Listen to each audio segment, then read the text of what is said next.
So if you take the election stakeholders like the Electoral Commission, the security agencies and so on, I think the attitudes of Ghanaians generally was positive. And I think that is significant to note because considering the kind of challenges the Electoral Commission had confronted when it decided to completely compile a new register.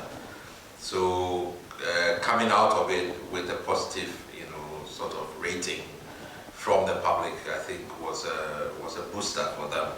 How enthusiastic are they? What about the issue of comporting themselves at the polls? Because some people are expressing concern that there could be violence. Others are saying Ghanaians have been known to be peaceful during elections. But what are the expectations about how peaceful and stable the atmosphere will be during the election process? In terms of the readiness to participate, I think 9-10 say they would probably vote or they will vote on election day.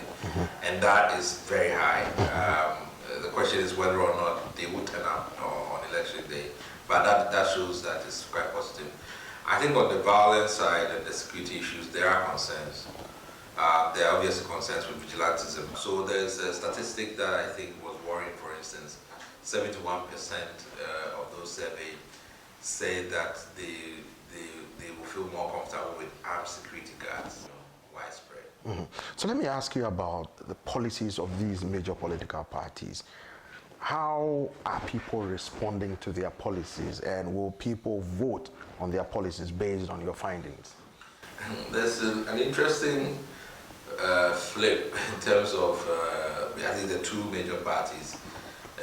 If you take their 2016 manifesto, so if you take the 2016 manifesto of the MPP, it was about jobs and all of that. And then the NDC was about sort of, continuing, stabilizing and continuing the work that has already been started.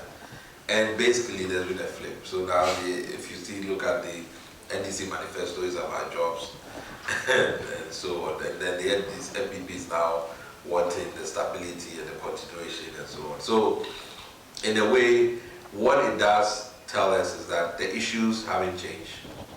And if you look at their policy priorities, the top three, infrastructure, unemployment, I think is either health or education is one of the other ones.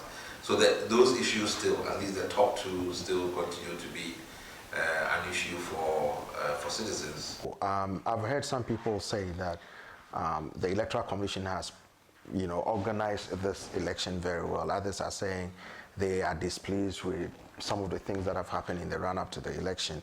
But how comfortable are people, the public, about how the Electoral Commission will organize this upcoming election, and how comfortable are the political parties participating in this election?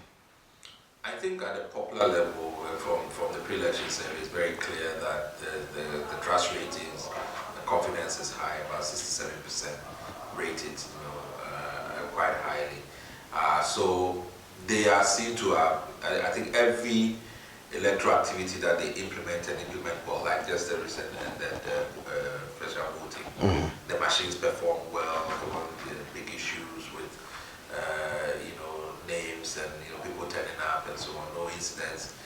That then makes them even stronger in terms of getting more confidence, and the public also trusting them that they will deliver on election day. So I think every activity they do and they do it well would help them.